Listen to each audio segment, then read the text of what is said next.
Telangana assembly ఎన్నికల్లో ఓటమి పాలైన నాటి నుంచి బీఆర్ఎస్ కి వరుస షాక్లు తగులుతూ ఉన్నాయి. ఇటు రాష్ట్రంలో అటు కేంద్రంలో తగులుతున్న దెబ్బలతో కారు పార్టీ కుదేలవుతోంది. అసెంబ్లీలోనూ ఆ పార్టీ బలం 30 నుంచి 29కి తగ్గిపోయింది. లోక్సభలో కారు పార్టీకి ప్రాతినిధ్యమే లేదు. రాజ్యసభలో ఉన్న నలుగురు కూడా పార్టీ మార్చే పరిస్థితి కనపడుతోంది. అసలు బీఆర్ఎస్ ఉనికే ప్రశ్నార్థకంగా మారింది.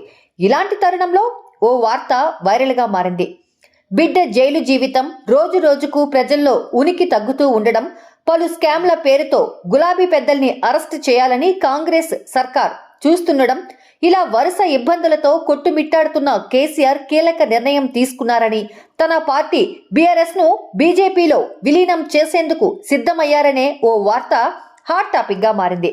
అయితే ఎంతో రాజకీయ అనుభవం ఉన్న కేసీఆర్ బీజేపీ కాంగ్రెస్ పార్టీలకు భయపడి తన పార్టీని మరో పార్టీలో కలుపుతాడా? ఇది ముమ్మాటికి జరగని పని అని బీఆర్ఎస్ శ్రేణులు అంటున్నారు.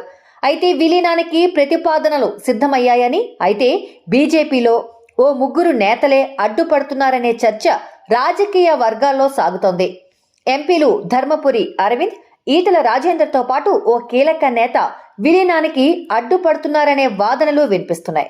బీఆర్ఎస్ నుంచి హరీష్ రావు, కేటీఆర్, కేసీఆర్ లాంటి బలమైన నాయకులు రావడంతో తమకు ప్రాధాన్యత తగ్గుతుందని, కేంద్రం స్థాయిలో ఏమైనా పదవులు ఇవ్వాల్సి వస్తే తమ కంటే ముందు పదవులు వారికి దక్కుతాయని, అందుకే విలీన ప్రక్రియకి ఈ ముగ్గురు బ్రేక్ వేశారనే టాక్ వినిపిస్తోంది.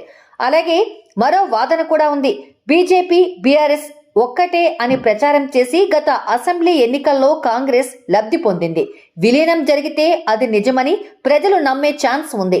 అలాగే కాళేశ్వరం అవినీతితో పాటు పలు అవినీతి భాగోతాలు బీఆర్ఎస్ కి ఇప్పుడు ఇబ్బందిగా మారుతున్నాయి. అవినీతి పార్టీ అని తామే విమర్శించి ఇప్పుడు చేర్చుకుంటే అవినీతిని ప్రోత్సహించినట్టే అని, అందుకే విలీనానికి బ్రేక్ వేయాలని ఈటల కోరినట్టు చెబుతున్నారు. అంతేకాక బీజేపీ నుంచి గెలిచిన ఎమ్మెల్యేలు ధన్పాల్ సూర్యనారాయణ గుప్తా, పాయల్ శంకర్, వెంకట్రమణారెడ్డి, ఏలేటి మహేశ్వర్ రెడ్డి, పాల్వాయి హరీష్ బాబు, రామారావు పవార్, పైడి రాకేష్ రెడ్డి, రాజా సింగ్ ఎవరికీ కూడా విలీనం ఇష్టం లేదు. అధిష్టానానికి ఈ విషయం తేల్చి చెప్పారు. అందుకే విలీనానికి బ్రేకులు పడుతున్నట్టు తెలుస్తోంది.